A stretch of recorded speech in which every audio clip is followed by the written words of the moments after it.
Hello welcome to Lavender Media. Medical coding കോഴ്സിന് ചേരുമ്പോൾ ശ്രദ്ധിക്കേണ്ട കാര്യങ്ങൾ എന്തെല്ലാം എന്നാണ് ഇന്നത്തെ വീഡിയോയിലൂടെ നമ്മൾ ഷെയർ ചെയ്യുന്നത്. ഒരുപാട് ഇൻസ്റ്റിറ്റ്യൂഷനുകളിൽ കോഴ്സുകൾ അവൈലബിൾ ആണ്. അതുകൊണ്ട് തന്നെ എവിടെ ജോയിൻ ചെയ്തിട്ട് പഠിക്കണം എന്ന് വളരെയധികം കൺഫ്യൂഷൻ ഉണ്ടായിരിക്കും. അപ്പോൾ അതിന് വേണ്ടിയിട്ട് നിങ്ങൾ ശ്രദ്ധിക്കേണ്ട കാര്യങ്ങളാണ് ഇന്നത്തെ വീഡിയോയിൽ നമ്മൾ ഡിസ്കസ് ചെയ്യുന്നത്. നല്ലൊരു സാലറിയിൽ നല്ലൊരു ജോബ് കിട്ടാൻ വേണ്ടിയിട്ട് വളരെ ചുരുങ്ങിയ ചിലവിൽ പഠിക്കാൻ പറ്റുന്നൊരു കോഴ്സ്, ആ ഒരു രീതിയിലാണ് മെഡിക്കൽ കോഡിങ്ങിനെ നമ്മൾ കാണുന്നത്. അതുകൊണ്ട് തന്നെ നമ്മൾ ജോലി ലക്ഷ്യമിടുന്നവരാണ് ഈ ഒരു കോഴ്സിലേക്ക് വരുന്നത്. പെട്ടെന്ന് തന്നെ ജോലിക്ക് കയറാൻ പറ്റുക എന്നുള്ളതാണ്. അപ്പോൾ നമ്മൾ ഇതിൻ്റെ കൂടെ സെക്യൂർഡ് ആയിട്ടുള്ള ഒരു ജോബിൽ കയറണം എന്നുണ്ടെങ്കിൽ നമുക്ക് ഈ ഒരു കോഴ്സ് മാത്രം പഠിച്ചതുകൊണ്ട് കാര്യമില്ല. CPC സർട്ടിഫിക്കേഷൻ കൂടി അതിൻ്റെ കൂട്ടത്തിൽ എടുക്കുമ്പോഴാണ് നമുക്ക് സെക്യൂർഡ് ആയിട്ട് നല്ലൊരു ജോബിൽ എത്രയും പെട്ടെന്ന് ജോയിൻ ചെയ്യാനായിട്ട് പറ്റുന്നത്. അപ്പോൾ CPC എക്സാമിന് പ്രാധാന്യം നൽകുന്ന ഒരു ഇൻസ്റ്റിറ്റ്യൂഷനായിരിക്കണം നിങ്ങൾ ചൂസ് ചെയ്യുന്നത്. അല്ലാതെ മെഡിക്കൽ കോഡിങ്ങിൻ്റെ കോഴ്സ് മാത്രം പഠിക്കുന്ന രീതിയിലേക്ക് നിങ്ങൾക്ക് ജോയിൻ ചെയ്ത് കഴിഞ്ഞാൽ പിന്നീട് ഒരുപക്ഷെ CPC എഴുതുന്ന സമയത്ത് നിങ്ങൾക്ക് അതിന് പറ്റിയൊരു നല്ല റിസൾട്ട് നേടാൻ കഴിയണമെന്നില്ല. അപ്പോൾ നിങ്ങൾ CPC ഓറിയൻറ്റഡ് ആയിട്ട് തന്നെ പഠിക്കുന്ന ഒരു ഇൻസ്റ്റിറ്റ്യൂഷനിലാണ് ചേരേണ്ടത്.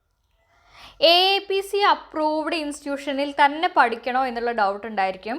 ശരിക്കും പറഞ്ഞിട്ടുണ്ടെങ്കിൽ നമ്മുടെ ഈ ഒരു CPC എക്സാം നടത്തുന്നത് AAPC ആണ്. CPC എക്സാം കഴിഞ്ഞ് സർട്ടിഫിക്കറ്റ് തരുന്നത് AAPC ഡയറക്റ്റ് ആണ്.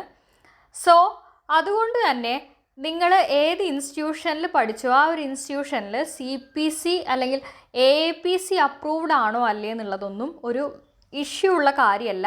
നിങ്ങളൊരു ജോബിന് വേണ്ടിയിട്ട് കയറുന്ന സമയത്ത് ആരും തന്നെ നിങ്ങൾ ഏത് ഇൻസ്റ്റിറ്റ്യൂഷനിൽ പഠിച്ചു എന്നതിന് പ്രാധാന്യം നൽകുന്നില്ല. പകരം നിങ്ങൾ CPC സർട്ടിഫൈഡ് ആണോ എന്നേ നോക്കുള്ളൂ. CPC സർട്ടിഫൈഡ് എന്ന് പറഞ്ഞാൽ തന്നെ നിങ്ങൾ ആ ഒരു എക്സാമിന് നല്ല മാർക്ക് വാങ്ങിച്ച്, അതായത് 70% എബോവ് മാർക്ക് വാങ്ങിച്ചാൽ മാത്രമാണ് നിങ്ങൾക്ക് CPC സർട്ടിഫിക്കേഷൻ കിട്ടുള്ളൂ. അത് മനസ്സിലാക്കണമെങ്കിൽ തന്നെ നമുക്ക് ഈ 3 ബുക്സാണ് നമുക്ക് അവൈലബിൾ ആയിട്ടുള്ളത്. ICD, CPT, HIPICS.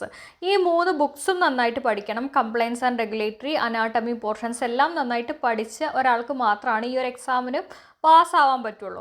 അപ്പോൾ അതിൽ നിങ്ങൾ നല്ലൊരു സ്കോർ വാങ്ങി കഴിയുമ്പോഴാണ് നിങ്ങളെ ഒരു കമ്പനി റിക്രൂട്ട് ചെയ്യുന്നത്. കൂടാതെ കമ്പനി ആവശ്യപ്പെടുന്ന രീതിയിലുള്ള അവരുടെ ഇൻ്റർവ്യൂ എല്ലാം നിങ്ങൾ നല്ല രീതിയിൽ അറ്റൻഡ് ചെയ്ത് പാസ്സായി അവർ നിങ്ങളിൽ ഇംപ്രസ്ഡ് ആകുമ്പോഴാണ് നിങ്ങൾക്കൊരു ജോബ് തരുന്നത്. അല്ലാതെ ഒരിക്കലും ഒരു ഇൻസ്റ്റിറ്റ്യൂഷൻ്റെ പേരിൽ നിങ്ങൾക്ക് ആരും ജോബ് തരുന്നില്ല. പക്ഷേ പിന്നെ ഉള്ള കാര്യം, ഇൻസ്റ്റിറ്റ്യൂഷൻസ് ജോബ് ഡ്രൈവൊക്കെ കണ്ടക്ട് ചെയ്യാറുണ്ട്. ചില ജോബ് ഡ്രൈവ്സ് കണ്ടക്ട് ചെയ്യുമ്പോൾ അവിടെ പഠിച്ചവർക്ക് മാത്രം എന്ന് പറയാറുണ്ട്. പക്ഷെ മിക്കവാറും അവിടെ പഠിച്ചവർക്ക് മാത്രമല്ല, ആർക്ക് വേണമെങ്കിലും അറ്റൻഡ് ചെയ്യാവുന്ന തരത്തിലുള്ളതായിരിക്കും ജോബ് ഡ്രൈവൊക്കെ.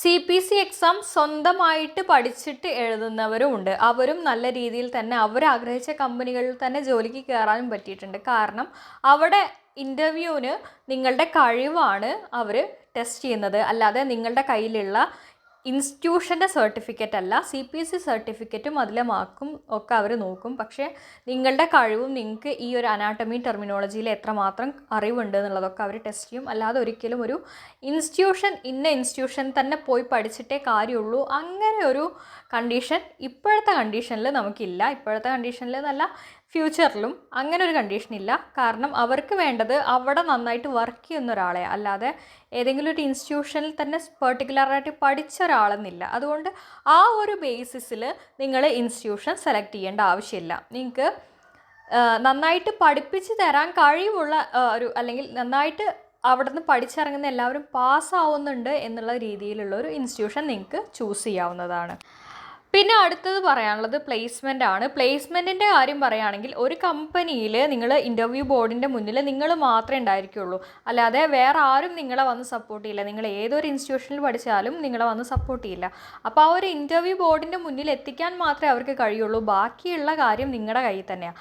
അപ്പോൾ അതുകൊണ്ട് തന്നെ ഇൻ്റർവ്യൂ ബോർഡിൽ എത്തിക്കുന്ന ഒരു ഇൻസ്റ്റിറ്റ്യൂഷൻ ചൂസ് ചെയ്യുന്നതിനേക്കാൾ കൂടുതൽ അതിന് നിങ്ങൾക്കൊരു ഇൻ്റർവ്യൂ അറ്റൻഡ് ചെയ്യാൻ നിങ്ങളെ ഹെൽപ്പ് ചെയ്യുന്ന രീതിയിലുള്ള നല്ല ട്യൂട്ടേഴ്സൊക്കെ ഉള്ള ഇൻസ്റ്റിറ്റ്യൂഷൻ ചൂസ് ചെയ്യുക. കാരണം പലർക്കും ഒരു ഇൻ്റർവ്യൂ എങ്ങനെ ഫേസ് ചെയ്യണം, അതിനുള്ള കോൺഫിഡൻസ് ഇല്ലായ്മ, അല്ലെങ്കിൽ എന്തൊക്കെയാണ് അവിടെ പോയി പറയേണ്ടത്, എങ്ങനെയാണ് ആ ഒരു ഇൻ്റർവ്യൂ നിങ്ങൾക്ക് അറ്റൻഡ് ചെയ്യേണ്ടത് എന്നൊന്നും അറിവില്ലാതെ പലരും ഇൻ്റർവ്യൂവിന് ഫെയിലായിട്ടുണ്ട്.